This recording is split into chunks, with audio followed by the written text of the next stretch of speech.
Real heart அப்படின்னு பாத்தீங்கன்னா பிளைண்டோட இருக்காங்கல்ல அவங்களதான் நான் சொல்லுவேன் பெரும்பாலும். ஏன்னா கண்ணு தெரிந்து கொண்டு பலவிதமான தவறுகளை புரிந்து கொண்டு நம்முடைய வாழ்க்கையில நம்மளே நாம் அழித்துக் கொண்டிருக்கின்றோம். ஆனால் கண்ணு தெரியாட்டா கூட அவருடைய மனமும் அவருடைய செயல்பாடும் அவருடைய குணமும் இன்னும் சொல்ல போனா அவருடைய எண்ணமும் சரி மிகவும் உயர்வானதாகவும் உயர்ந்து அடையக்கூடிய இடத்தை அடையக்கூடியதாக இருக்கும். நிறைய பேர் நான் இப்படி நான் அப்படின்னு பேசலாம், ஆனா உண்மையிலேயே பாத்தீங்கன்னா மனதிற்குள்ள அவங்களுடைய எண்ணங்கள் எல்லாம் நிறைய கசடுகளா இருக்கும். ஆனா கண்ணு தெரியாதவங்க ரியல் பிளைண்ட் அப்படின்னு நான் என்கிட்ட கேட்டாங்க, நான் ஒண்ணுன்னு நான் ஒரு வார்த்தை சொன்னேன், ரியல் பிளைண்ட். கண்ணு தெரிஞ்சவங்க தான் ரியல் பிளைண்ட். ஏன்னா கண்ணு தெரியாதவங்க பாவங்கள் மட்டும் இல்ல வாழ்க்கையிலையும் அழகானவங்களா இருக்காங்க.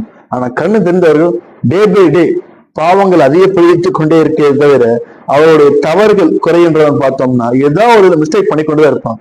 அப்ப குற்றம் பிடிக்கிறதா இருந்தா நம்ம எப்படி வேணும் குற்றம் பிடிக்கலாம். ஆனா இப்ப நான் சொல்றதுக்கான காரணம் நம்முடைய தவறுகள் குறைய வேண்டும், நம்முடைய எண்ணங்கள் என்ன பண்ணிக்கிட்டு இருக்கோம் அப்படின்னு அறிய வேண்டும்.